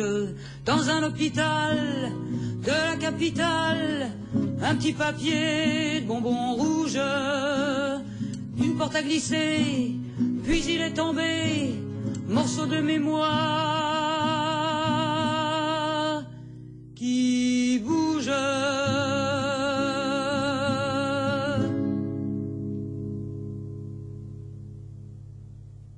Bonbon rouge, Laurence Fosse. Alors, des spectacles à venir? Très lointain, parce qu'en ce moment je suis plus sur l'écriture. Je suis plus sur l'écriture et je suis plus dans le théâtre que dans la chanson. Bon, donc faudra en venir alors. Il y a je vais faire quelque chose que j'adore, c'est-à-dire une joute avec Marc Havet. Ah, ça j'adore. La dernière était avec Nathalie Solence. Absolument. Voilà, qu'on a reçue il y a pas longtemps aussi à l'émission, que j'adore. Aussi également. Alors, puisque je fais juste un tout petit arrêt, juste pour parler justement de quelques petites choses qui vont avoir lieu. Il y en a plein. J'ai reçu plein de papiers, machin et tout, et c'est extraordinaire parce que ça prouve que la chanson est vivante, continue et que voilà, on laisse. Et c'est pas. En fait, on va dire aussi que c'est un peu le mot qui revient, bien sûr, mais j'en ai pas trouvé un autre. La résistance à tout ce qui nous entoure, tout le climat ambiant, tout ce qui et voilà et ça fait un bien fou de partager tout ça. Alors je continue à chercher. Excusez-moi, je voulais parler. Eh bien, je vais le dire de tête. Eh bien, Publico samedi, eh bien reçoit Patrick Kipper, Mots et Musique, c'est l'association qui également fait énormément pour la chanson. Patrick Kipper. Il a été aussi animateur à Radio Libertaire dans ses débuts. Et on peut que le remercier parce qu'il a fait Femme de Parole là au mois de mars. Et nous avons eu le bonheur d'écouter Nathalie Solence le premier samedi. Le 7 avec 10 nouvelles chansons. Elle m'a complètement bouleversée. La semaine dernière, c'était Annick Cizaruk avec ses chansons ferrées complètement réhabitées, magnifiques, à sa sauce à elle, et c'était superbe, grandiose. Et là, nous aurons Sabine Viret. Oui. Je laisse la parole 2 secondes à Pascal pour parler de Sabine Viret. Ça suffit. Bon, alors Sabine Viret, évidemment, vous auditeurs de Radio Libertaire, vous la connaissez. Et Gérard a diffusé une chanson tout à l'heure pendant son émission. C'est une voix magnifique avec un choix de texte très exigeant et c'est à ne pas rater. Donc je vous invite formellement à venir l'écouter. Vous ne serez pas déçus. Non, en plus ça se passe à la librairie de la radio, 145 rue Amelot, au siège social en fait, dans le 11e. Métro Fille du Calvaire ou République. Et c'est un lieu absolument insolite, parce que vous entrez, il y a la librairie, il y a des choses que vous trouvez nulle part ailleurs, ça c'est sûr, de la culture et de la politique, de la philosophie, il y a de tout. Dans les livres, dans les CD, dans les... Il y a un très grand choix, énorme choix. Voilà, exactement. Et au fond, il y a une salle. Une salle qui a été un peu réhabilitée, on va dire, pour recevoir de la chanson. Et donc là, nous aurons la chance d'avoir Sabine Viret cette semaine et la grande Aruna la semaine d'après, qui prochaine, aussi peut... Un grand moment aussi. Un grand moment. C'est 4 spectacles, c'était vraiment magnifique. Bon, j'ai pas pu aller voir tous, mais j'en serai pour... Tu en seras. Sabine, voilà, j'en serai. Très bien. C'est du beau. Et bien donc, merci à Patrick Kipper pour permettre ça, et bien sûr à Publico 145 rue Amelot. En passant, si vous n'avez pas votre carte de Radio Libertaire, eh bien vous en profitez, vous allez dire bonjour à Laurent, qui est adorable, adorablement adorable. Il va dire mais arrête, tu en fais trop. C'est pas grave, c'est ce que je pense. Et vous pouvez vous procurer la carte de Radio Libertaire qui dure 1 an, qui aide la radio, bien sûr, comme vous l'avez entendu tout à l'heure. Et voilà, techniquement, etc., etc. Et je vous rappelle que les animateurs de la radio, bien sûr, sont bénévoles. Donc, voilà, ce n'est pas du tout pour nous, c'est pour la technique, bien sûr, et pour tout le fonctionnement quotidien de cette radio, qui est sans maître et sans publicité. Très important. Et sans Dieu, et c'est très important également. Voilà, donc merci Pascal de m'avoir aidé. Et donc voilà, j'en reviens à mes invités, et j'en étais à Jacques Fournier. Oui. Alors, on allait parler de qui? Heureusement que j'ai... on allait parler chansons aussi, poète mis en chanson, puisque tout à l'heure Laurence en parlait. Moi, je vais faire une petite, avant de parler de André Stocchetti, je vais faire une petite incise aussi publicitaire. Je voudrais parler de Angélique Ionatos. On en parlait hier avec mes amis. Angélique va remonter seule sur scène. Elle vient d'éditer aux éditions Chêne, C-H-E-Y-N-E, une grande maison d'édition de poésie, sa propre traduction des poèmes de Dicéus Solitis, son poète de prédilection. Et seule sur scène, elle chante Dicéus Solitis. Elle sera au Triton à partir du 1er avril pour très très peu de dates. Et ça promet d'être magnifique. Voilà, moi j'en serai le 1er avril. Alors une petite anecdote. Le Triton, alors c'est où Oui, le Triton, j'ai l'adresse en tête, c'est pas loin d'ici, je crois. Alors il faut regarder sur Internet. Voilà, il faut regarder sur Internet, vous tapez... Ionatos, Triton, vous trouvez. Vous tapez pas trop fort quand même. Pas trop fort quand même, parce que le Triton, c'est un peu tragique. Une petite anecdote, c'est qu'hier, j'étais avec une amie dont Angélique Ionatos a été la babysitter de ses enfants. Voilà. Ah bon? Ah oui, comme ça, le monde est petit. C'est vrai qu'elle a fait des choses comme ça aussi, très certainement. Ça compte, hein. Faut bien vivre. Elle était formidable. Attends, c'est bien s'occuper d'enfants. Non, j'ai pas noté l'adresse, mais je sais que c'est sur Paris. C'est pas grave, t'inquiète pas. Voilà, et puis après on va parler d'André Stocchetti. Alors André Stocchetti, c'est un monsieur complètement hallucinant que j'ai rencontré il y a 4-5 ans, que j'ai fait venir à Saint-Quentin en Yvelines. C'est un joueur de flûte, c'est un grand joueur de flûte. C'est mieux que les joueurs de foot en ce moment. Oui, et c'est pas incompatible, mais voilà, j'ai jamais joué au foot avec lui. Et donc André sur scène s'empare de la parole des poètes, et principalement Claude Roy, qui est son poète, on va dire, de prédilection là aussi. Claude Roy, mais aussi, là on va entendre Clément Marot, donc on va remonter dans le temps. Et quand il monte sur scène, il fait tout seul. C'est-à-dire qu'il monte avec une grosse machine sur roulette. Il monte une sorte de box. Il monte avec 6 ou 7 flûtes, du piccolo à la flûte basse la plus basse qui soit. Et il construit ses propres boucles lui-même sur scène à partir de sa machine. Il fait toutes les voix. Ce qu'on va entendre là, c'est complètement hallucinant.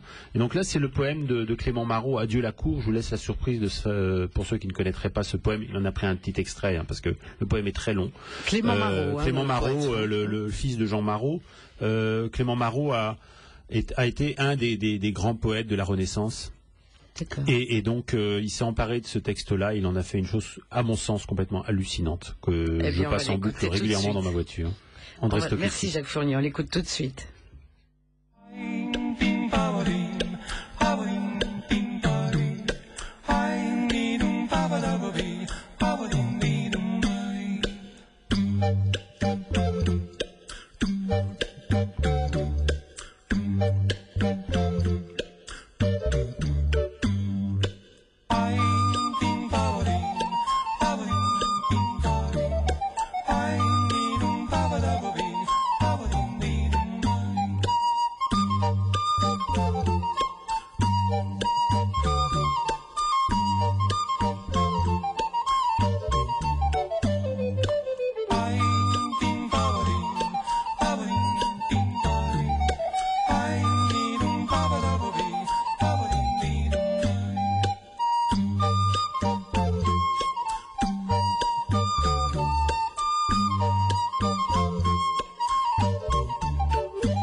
Adieu la cour, adieu les dames, adieu les filles et les femmes.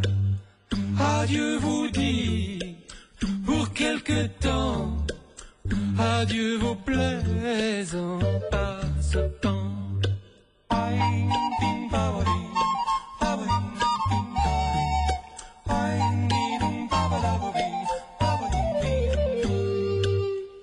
Adieu l'amitié si loyale qu'on la pourrait dire royale.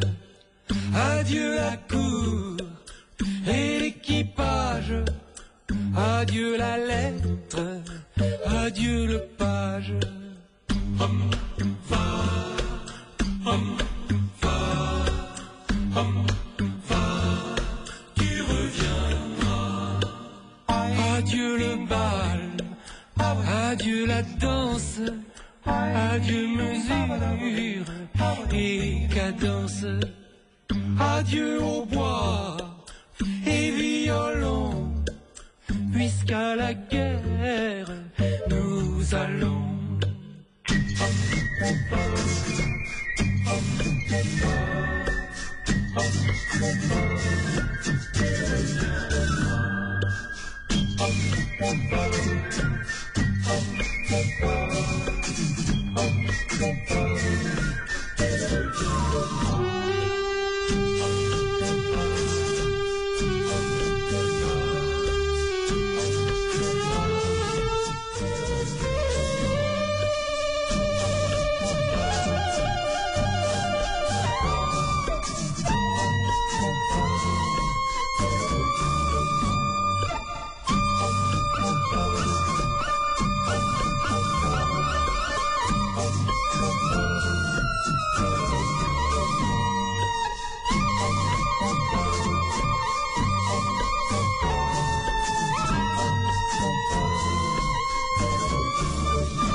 Adieu au bois et violon, jusqu'à la gare, nous allons.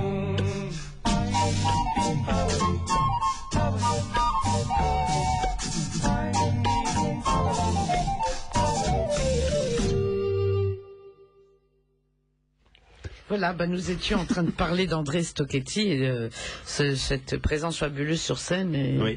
Et ça donne envie. Oui, voilà la curiosité, ça donne envie d'aller l'écouter. On le voit pas assez souvent. Où est-ce qu'on peut le voir? Il habite dans la Drôme, donc il est souvent présent dans sa région. Il habite du côté de Trèves. Ah oui, mais là, dans le coin. Mais ça fait un peu loin. Je sais que de temps en temps, pour les auditeurs il tourne, qui nous écoutent, il faut aller sur son site internet, André Stocchetti, et puis on trouvera ça. Son disque s'appelle Futuriste. Ouais. Ça veut tout dire. Ah, bravo, et super. il est vraiment, c'est un homme fabuleux, c'est un grand bonhomme, et c'est ce qu'il fait est vraiment merveilleux. Voilà. Bon, écoute, c'est à suivre, affaire à suivre. Et puis, donc, je me tourne vers notre ami, le Benjamin de mes invités. Alors, un texte d'Anne Sylvestre. Oui. Yann Alexander. Oui, qui est pas l'un des incontournable. C'est pas l'une des chansons les plus connues. C'était sur un très beau disque. Elle a plus ou moins adapté à sa façon Les Femmes de La Fontaine. Tout à fait. En 94 ou 95, je crois. Et mais vraiment à sa façon. Et cette chanson-là est sublime parce que ce que j'aime aussi chez Anne Sylvestre, entre autres, elle n'est pas la seule, mais elle le fait bien, c'est que elle évoque les questions de la différence, du racisme et tout, mais sans démagogie et sans mièvrerie. Oui. Et pas au premier degré. Oui, elle a une voilà. façon des fois, je me suis dit d'aborder le sujet. Oui, des fois, je me suis dit, mais c'est pas possible. Enfin, comment connaît-elle aussi bien le sujet? Parce que moi, mes parents sont un couple mixte, donc Mais c'est la richesse aussi. Je me suis dit, mais comment elle fait? C'est pas facile, parce que c'est facile de faire une chanson. Allez, on se tient tous la main contre le racisme. Non. Oui, c'est mignon, mais ça n'a pas d'impact. Alors que là, elle le fait d'une façon très forte, et cette chanson-là, je la trouve.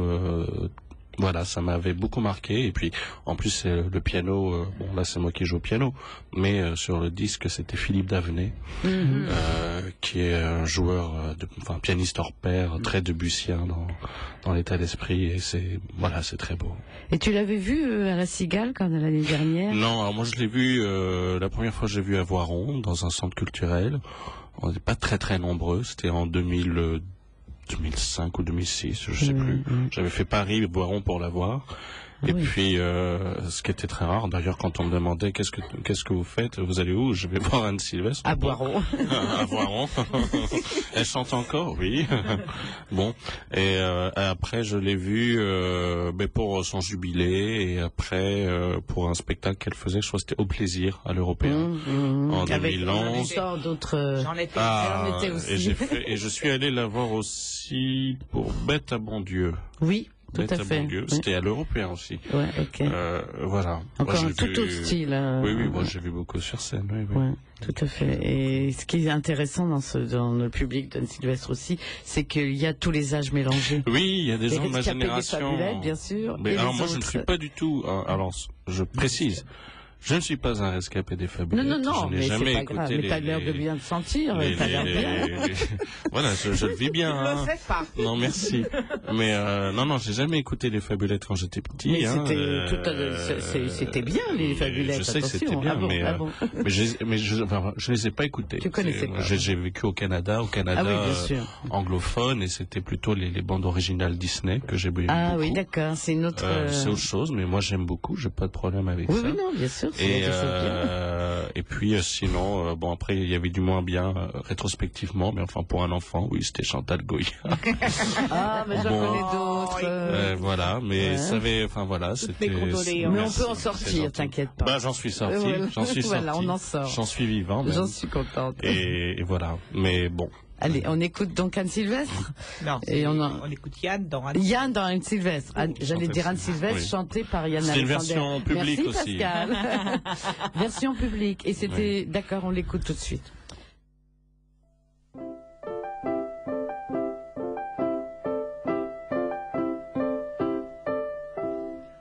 Petit mouton noir et frisé qui voulait s'amuser par un soir, un beau soir d'été, marchait dans la cité. Petit mouton qui s'ennuyait, donnait des coups de pied dans une boîte de cassoulet, une boîte abandonnée. Quel est son nom, la belle affaire? Vous le connaissez bien, si ce n'est lui, c'était son frère. C'était quelqu'un des siens. Et quel est son nom, la belle affaire? Vous le connaissez bien, si ce n'est lui, c'était son frère. C'était quelqu'un des siens. Un loup qui fermait son café avec sa grosse clé, s'arrête en le voyant passer. Fallait plus rigoler, ah c'est toi qui m'as réveillé ce dimanche dernier. Moi je vais t'apprendre à crier, je vais te faire danser. Ne vous mettez pas en colère, moi je n'y suis pour rien. Si ce n'est toi, c'est donc ton frère, c'est donc quelqu'un des tiens. Ne vous mettez pas en colère, moi je n'y suis pour rien. Si ce n'est toi, c'est donc ton frère, c'est donc quelqu'un des tiens. C'est sûrement toi qui as tagué les murs de mon café. Mais voyons, vous me connaissez,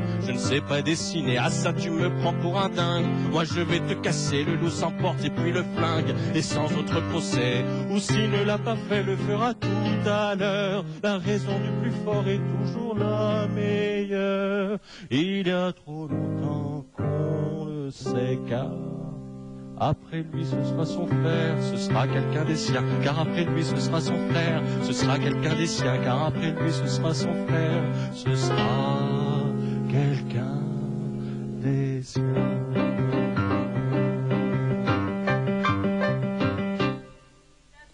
Voilà, on m'a prévenu qu'il me restait pas longtemps, ça y est, c'est moi.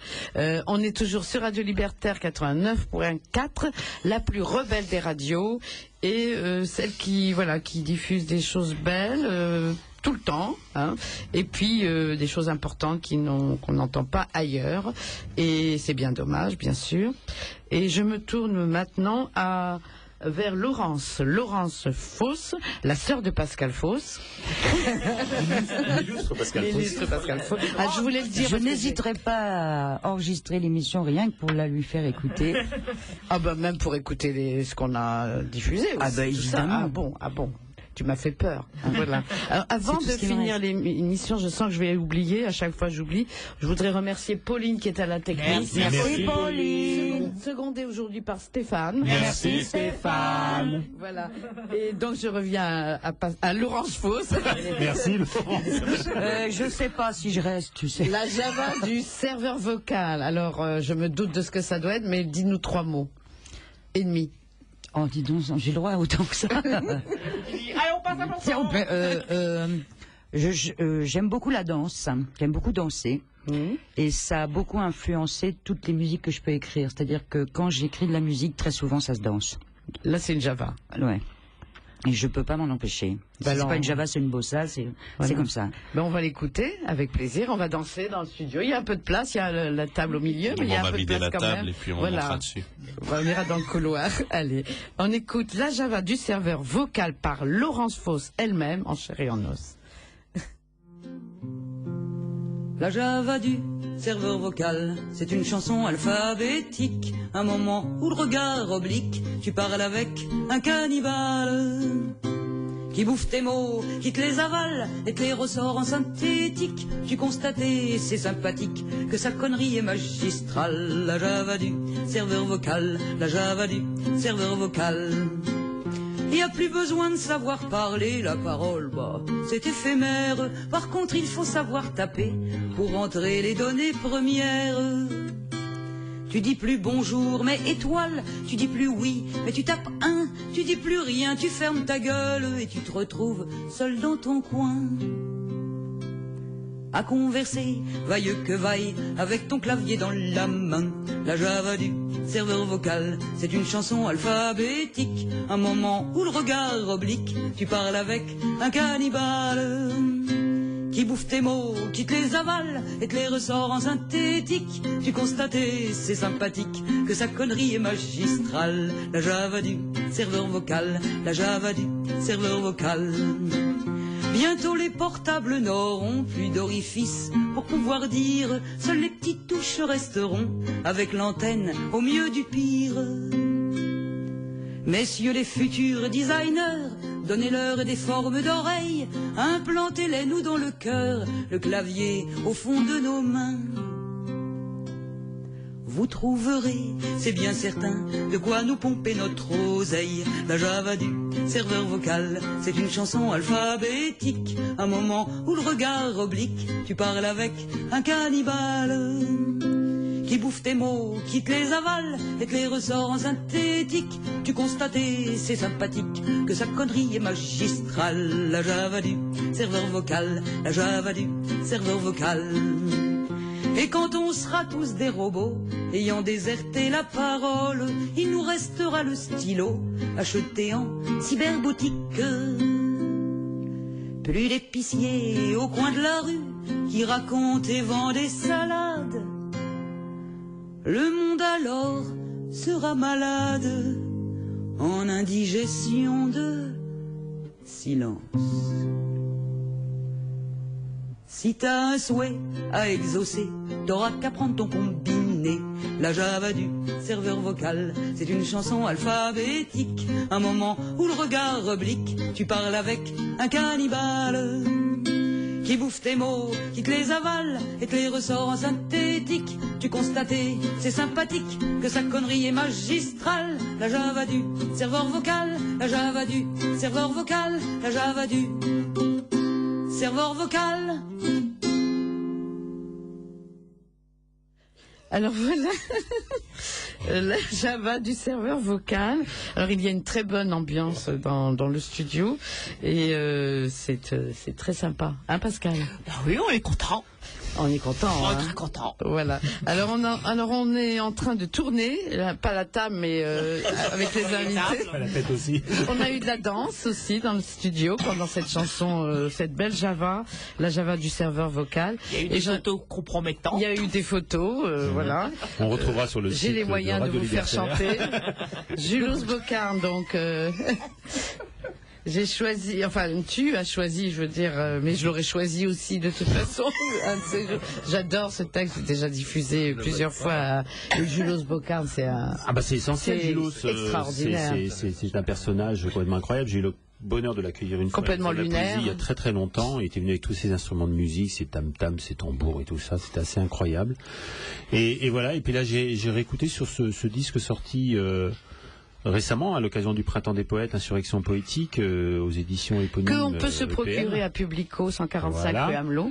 Sous la direction de Bernard Ascal, un chouette texte sur la thématique de l'insurrection. Et parmi ces textes, il y a ce fabuleux texte, cette fabuleuse lettre de Julos Bocarn à Kissinger, peu après ce premier 11 septembre qui aura été la chute d'Allende sous les coups de victoire de Pinochet et des États-Unis.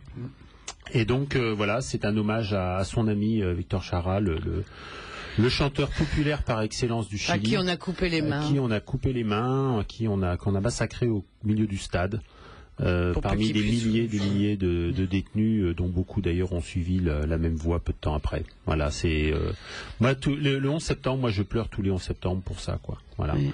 Et à chaque fois, ça correspond aussi presque à notre date de lancement de saison, et je ne peux pas m'empêcher à ce moment-là de lire un texte de Neruda, un texte de Jara, et d'évoquer ce moment-là. Voilà, ça a été quelque chose. Je crois que c'est l'événement qui a provoqué chez moi une sorte de révolution intérieure, enfin, on va dire de demi-révolution, parce qu'une révolution, c'est faire un tour complet sur soi. Voilà, de demi-révolution qui a fait que mes positions se sont trouvées complètement à l'opposé du milieu dans lequel j'évoluais. Okay. Et ce texte que j'ai réécouté il y a peu de temps, mais qui m'est revenu en pleine face, est essentiel. Et ce qui est important, par rapport à Victor Jara, c'est que on lui a coupé les mains pour plus qu'il puisse jouer de guitare. Voilà, et après il a chanté. Et il a chanté. Voilà, c'est ce que dit l'histoire. C'est extraordinaire. Alors est-ce une légende, est-ce que c'est vrai? Je trouve ça fabuleux et je trouve que c'est une merveilleuse symbolique. C'est-à-dire que ils auront beau essayer, ils n'y arriveront pas. Voilà. Et c'est comme ces connards qui sont en train de massacrer les statues millénaires en Irak. C'est pas toutes. Ils n'y arriveront pas. Et ça, c'est un exemple parfait de l'état de résistance dans lequel on est. et dans lequel on est perpétuellement. Même si de la connerie. Mais le monde va mal, le monde a toujours été mal, hein, quand on lit bien. Donc on est toujours en train de résister, ça c'est très bien. Et voilà, on écoute Julos qui résiste tout le temps et qui est magnifique. Voilà, à la fin du spectacle, ou même au milieu de ces spectacles, il nous fait nous donner la main, alors que des fois le voisin il n'ose même pas vous regarder, des fois dans des... C'est fou. C'est un personnage merveilleux sur scène aussi. Alors on écoute Lettre à Kissinger.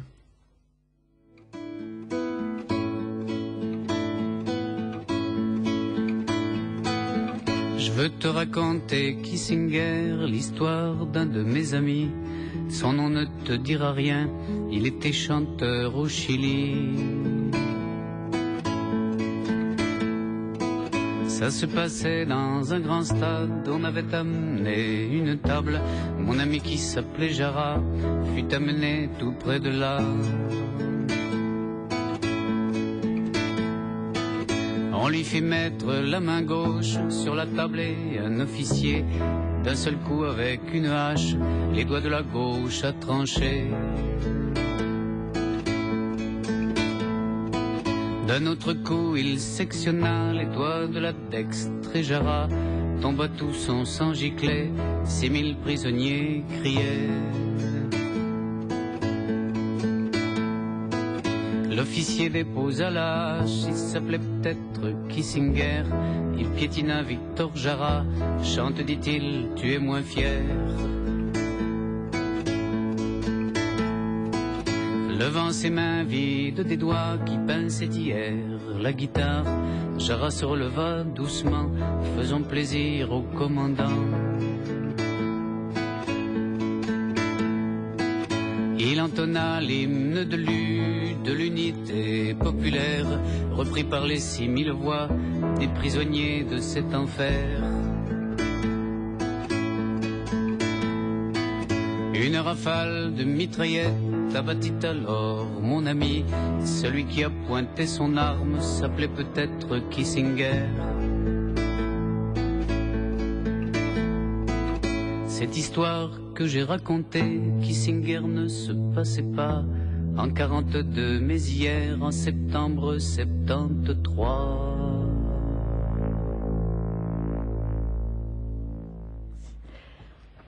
Eh bien, on revient à l'antenne, dans le studio, avec mes invités. Je vous rappelle, Pascal Lequin nous a eu la gentillesse et l'intelligence et la bonne idée, la bonne idée de nous inviter donc 3 personnes, dont Yann Alexander, Laurence Fosse et Jacques Fournier. Alors, je me tourne vers Yann Alexander. On va écouter le 4e titre de l'émission.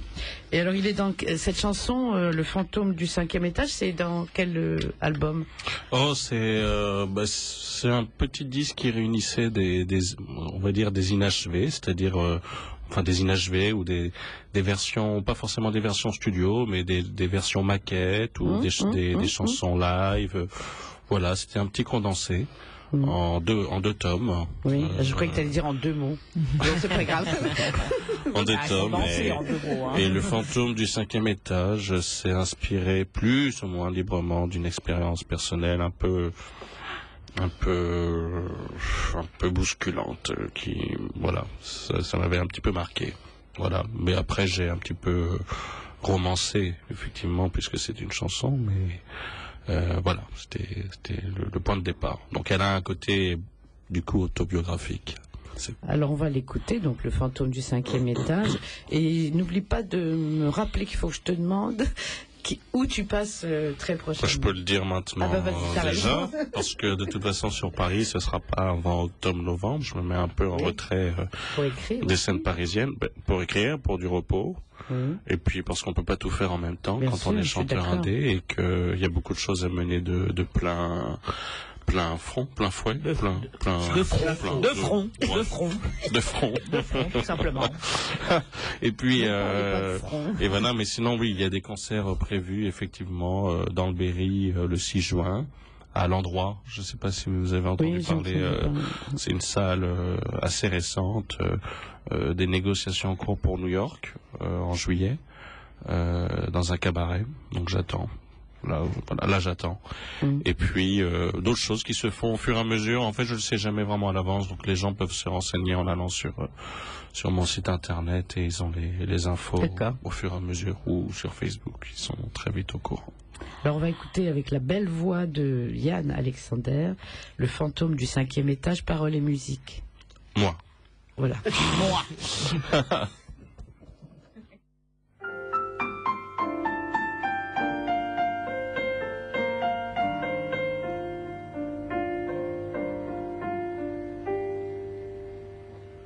Le fantôme du 5e étage ne trouvait pas l'issue de lumière, bloqué dans l'entre-deux,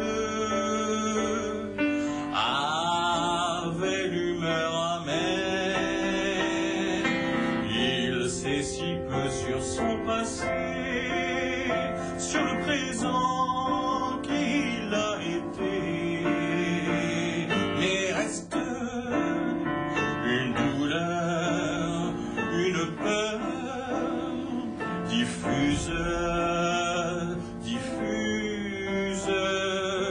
le fantôme du 5e étage ne trouvait pas l'ailleurs éternel, voguait entre les tables, ne reconnaissait rien.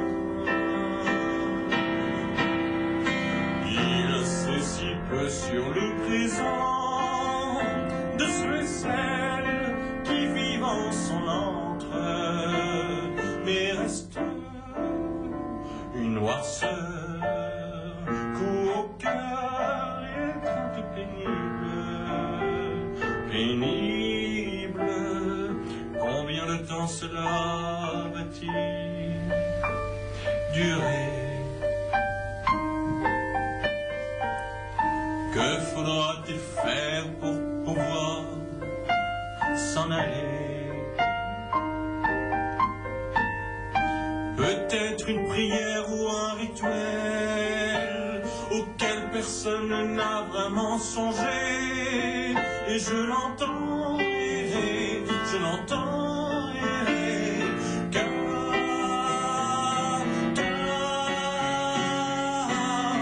moi j'habite au 5e étage. Je ne sais pas si je peux l'aider. Et comme je suis fragile, il arrive que je sois effrayé. Il sait si peu sur mon passé, ne lis pas au fond de ma pensée, mais reste une douleur de ne pas se comprendre et de ne jamais s'aimer, et de ne jamais s'aimer.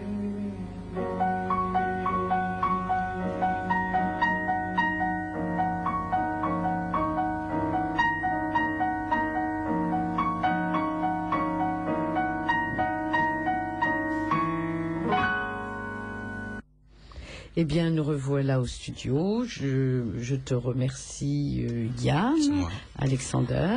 Et je me tourne vers Laurence Fosse pour une dernière chanson. Enfin, une dernière chanson. Ça va être très dur. Pour l'émission, hein, voilà. Alors, au compte courant de mes amours. Il est long, ce compte courant? Oh, bah, il n'a pas de fin, justement. Parce que les amours. N'ont pas de fin non plus. Voilà. Non, il n'a pas de fin. C'est une Mais chanson. on peut avoir faim d'amour. Mais sur ces mots, oui, c'est ce que tu vas entendre. Mots de Pascal, on écoute donc au compte courant de mes amours par Laurence Fosse, paroles et musique. Absolument. Voilà. Toi. Au compte courant de mes amours, le solde des créditeurs. Alors le cœur gonflé, alors les mains ouvertes, je chante ma chanson. À qui veut l'écouter? C'est vrai, des gens crient. C'est vrai, des parents pleurent, c'est vrai, des balles pleuvent quelque part, et pourtant, au compte courant de mes amours, le sol des créditeurs. Alors le cœur gonflé, alors les mains ouvertes, je chante ma chanson. À qui veut l'écouter? C'est sûr, ailleurs c'est autre chose. C'est sûr, au coin de la rue, c'est pas toujours très rose. C'est sûr, chez moi non plus, c'est pas Byzance. Et pourtant, au compte courant de mes amours, le sol des créditeurs. Alors le cœur gonflé, alors les mains ouvertes, je chante ma chanson. À qui veut l'écouter? C'est un fait, la nature crève. C'est un fait, la Terre est une planète. C'est un fait, on peut aller voir ailleurs.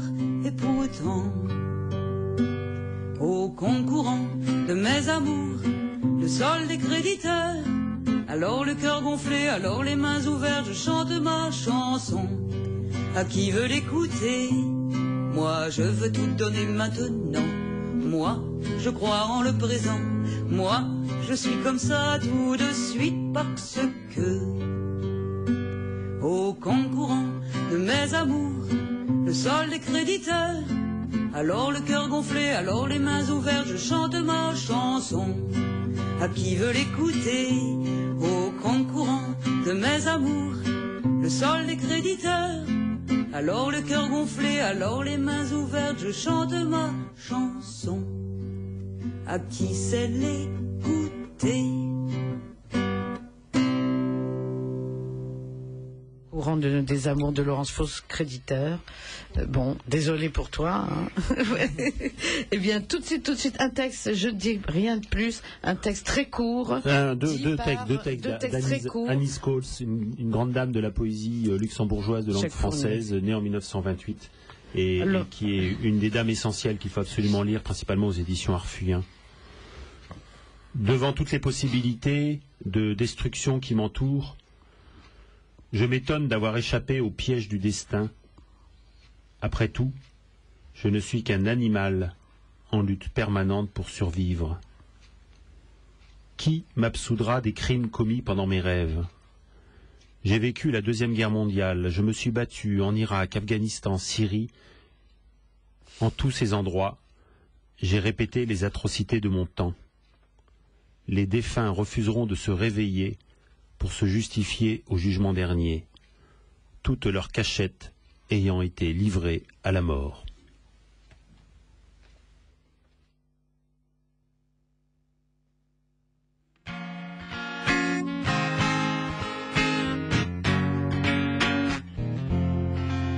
Je sais des mots aux senteurs de rose, des mots au fil de l'eau qui ne rendent pas morose.